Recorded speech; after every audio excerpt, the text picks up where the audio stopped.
আসসালামু আলাইকুম। আজ আমি রান্না করব গরুর মাংস ভুনা। এই জন্য প্রথমে কড়াইতে তেল গরম করে এর মধ্যে পেঁয়াজ কুচি দিয়ে দেব। পেঁয়াজ কুচিটা সুন্দর করে হালকা ব্রাউন কালার করে ভেজে নেব।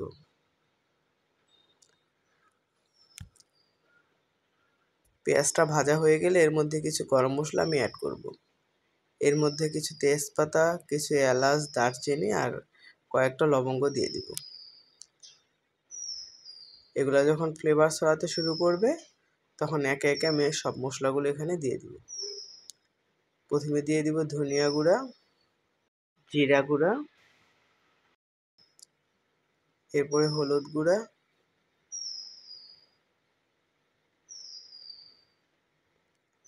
আর মরিচ গুঁড়া।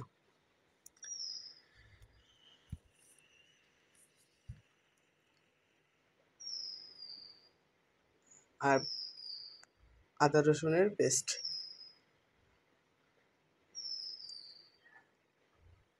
এই সব মশলা একসাথে দিয়ে আমি কিছুক্ষণ মশলাটাকে ভুনে নেব।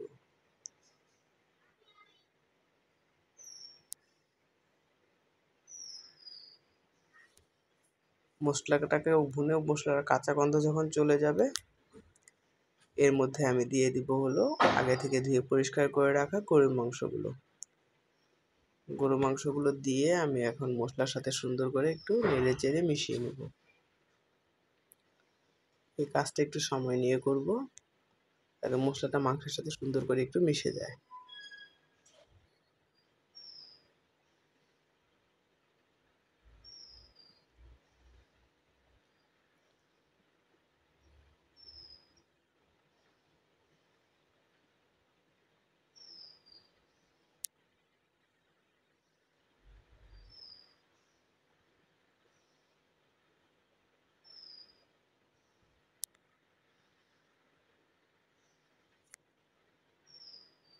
এখানে এবার পরিমাণ মতো আমি লবণ দিয়ে দেব।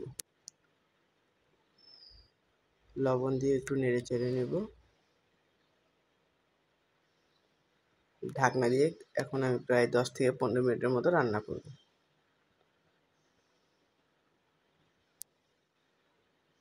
10 মিনিট পরে আমার এই অবস্থা হয়েছে। এখন আমি মাংসটাকে সুন্দর করে নেড়ে নেব। খেয়াল রাখতে হবে যেন তলায় লেগে না যায়।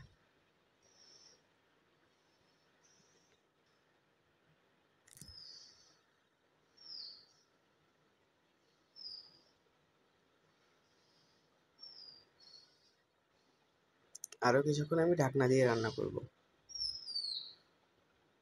আমি এখানে কোনো পানি ইউজ করিনি, মাংস থেকে যে পানিটা উঠছে সেই পানিটা দিয়ে আমি মাংসটাকে সুন্দর করে কষিয়ে নিচ্ছি।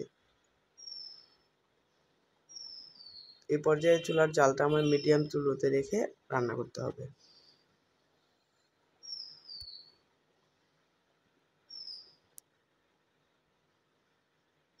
এভাবে করে মাংসটাকে আমি বারবার নেড়ে নেড়ে ভাজা ভাজা করে নেব।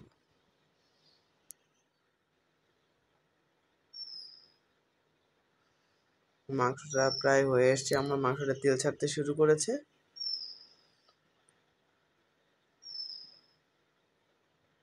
আজকাল মাংসের পানি দিয়ে মাংসটা রান্না করলাম, আমি এখানে কোনো বাড়তি পানি ইউজ করিনি। লো আছে এভাবে রান্না করলে মাংসটা খেতে খুবই মজা হয়। আল্লাহ হাফেজ।